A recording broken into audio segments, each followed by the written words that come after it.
All right, aloha, Bernie-crats, Tulsi-crats, Indie-crats, free radicals. My name is Dave, and I am the Radical Independent. Wow! You know, if Tulsi Gabbard isn't your number one presidential candidate, what are you thinking? She's polling at 1%. Yeah, I know. We're not going to get too many people defecting from the Joe Biden train, the Biden Express, which is running right alongside the Trump train.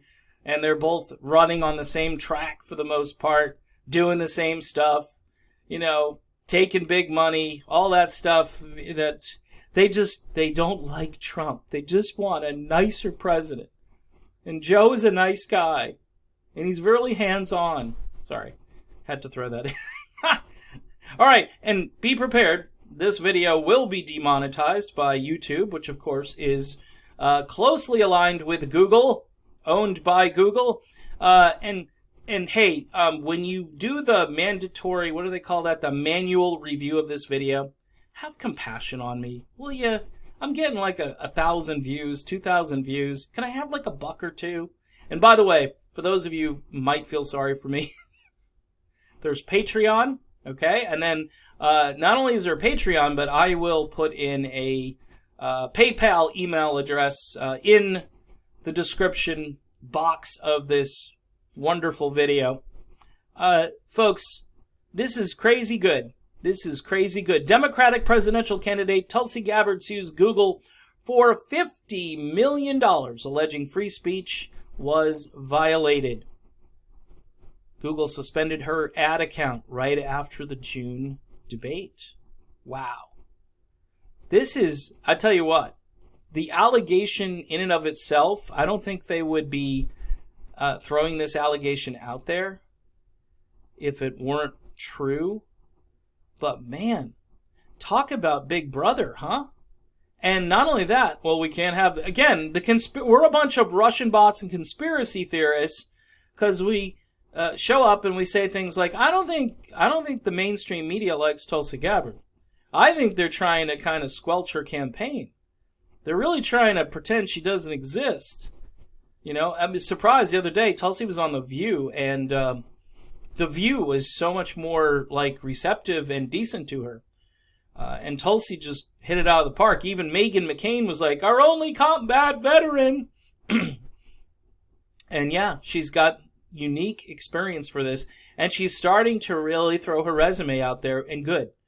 Anyway, let's get to this. There's a lot of angles on this. Number one, before I even read this, keep in mind that Donald Trump has said a couple of times that, well, more than a couple of times, but he said the media is the enemy of the people.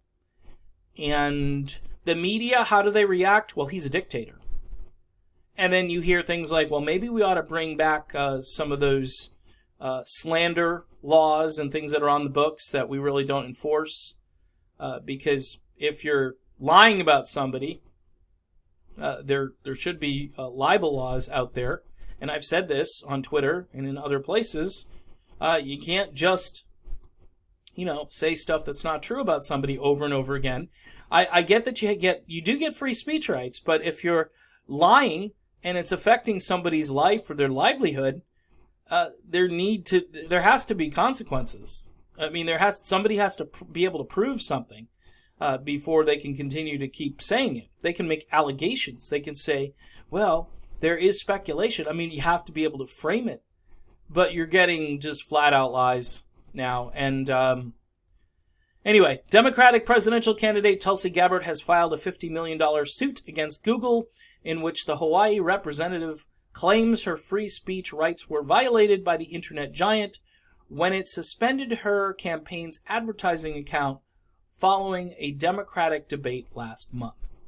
Gabbard filed the suit in federal court in Los Angeles late Wednesday. In the suit, Tulsi Now Inc., a campaign committee for Gabbard, says that Google hasn't provided it with a straight answer. And by the way, no offense to you guys over at YouTube, I know you're going to be manually reviewing this video shortly.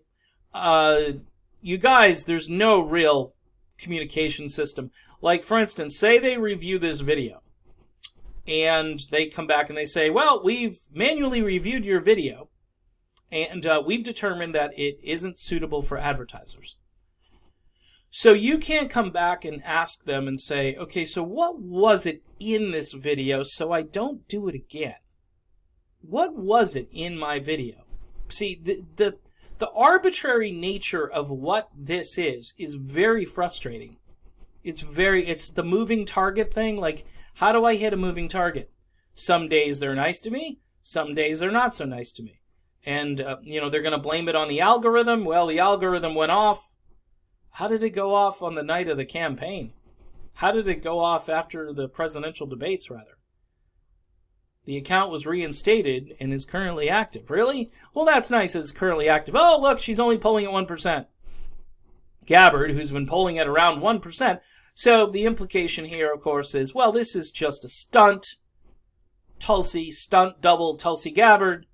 She's going out there and she's more or less just trying to, get her 15 minutes of fame in. Nope, that's not how Tulsi rolls. She wouldn't have went to war for our country if she rolled like that.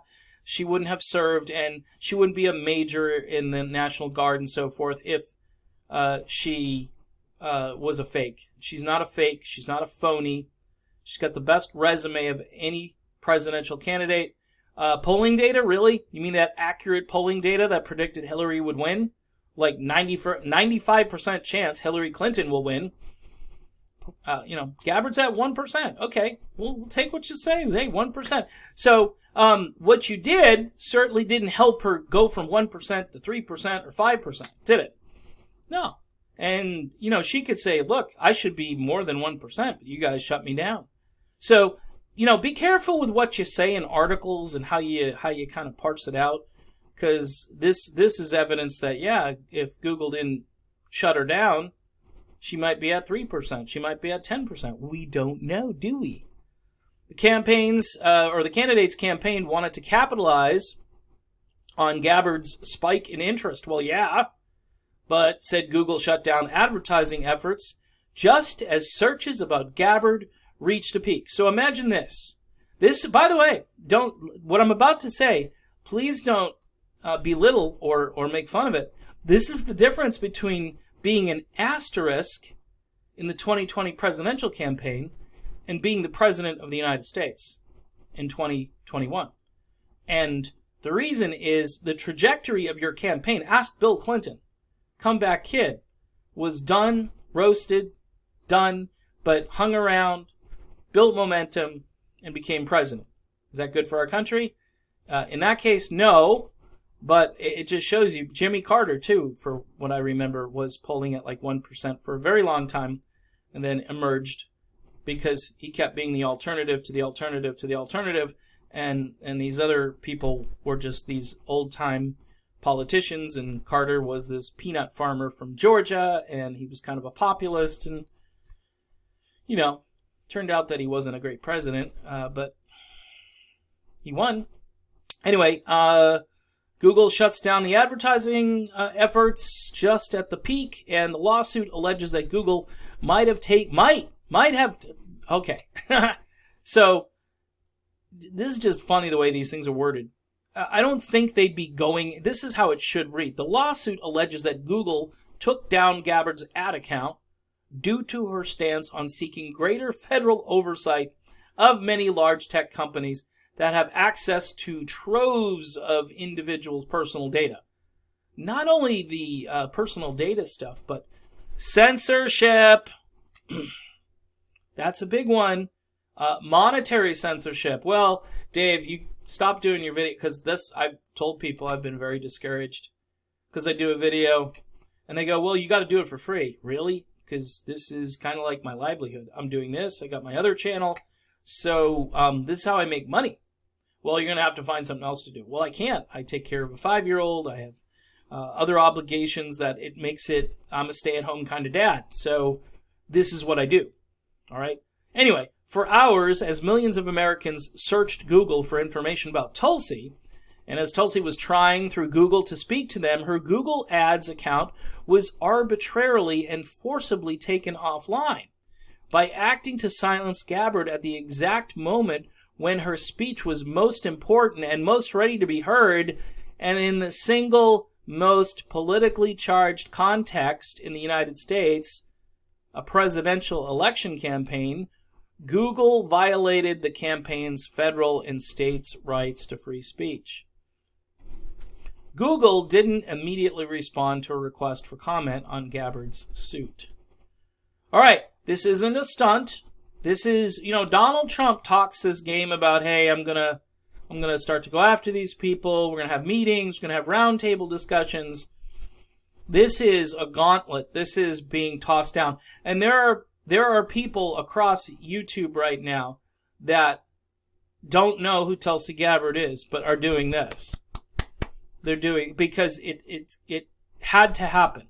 And even if Tulsi Gabbard isn't the nominee, which, again, her polling is at 1%, supposedly, if she doesn't make it, this is a watershed moment in her campaign. And what also should happen, but may not, because we know how rigged these debates are. Debate number 2, there has to be a question for Tulsi about this. And this is brilliant, because the Tulsi campaign knows, hey, we're going to be able to talk about free speech. We're going to be able to talk about censorship. We're going to talk about big tech's stranglehold on all things regarding your data and communications and so much more. So this is some fantastic maneuvering here. And it shows, too, that Gabbard is serious. And look, I know this is the wrong time for this, and people don't want to hear it. But if Tulsi doesn't succeed as a Democrat, she needs to run as an independent, or with Bernie, depending on what happens with Bernie too.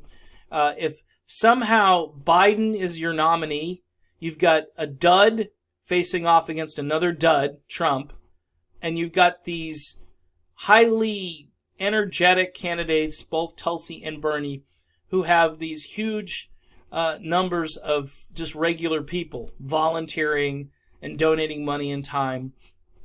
This is the moment, folks. We have waited long enough.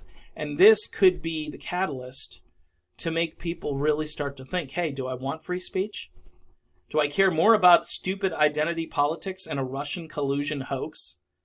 Do I care more about that than I do about what's happening on these platforms that should be almost like public utilities at this point? Hey, if advertisers, the advertisers should be asked, do you want to run an ad on Dave's channel? Great. Well, let's sign you up. Anytime Dave does a video, we'll put your ad right on his channel. And he'll get a little bit of ad revenue. And if Dave wants to, he might even say the name of your company at the beginning of the video. Something where we could actually be partners. Because the YouTube people are constantly saying, well, you're a YouTube partner. No, I'm just a servant. I'm just somebody driving traffic to your platform. And what you're doing is exploiting people. You're getting the traffic, but then what happens is the people, they eventually will go somewhere else. If the content is all censored or demonetized, people get discouraged. And those people normally would stay and hang around, but because the content creator is weary, and I have been weary doing this because first 2,000-3,000 views are free, and that is if I get monetized, and then if I get demonetized, I don't know why I got demonetized. It's arbitrary, and this is arbitrary, and that's why this is awesome. Go Tulsi Gabbard. Takes cojones to do this, takes leadership to do this. It takes presidential stock and timber to do this. She's got all of it. She's got my vote. See you soon.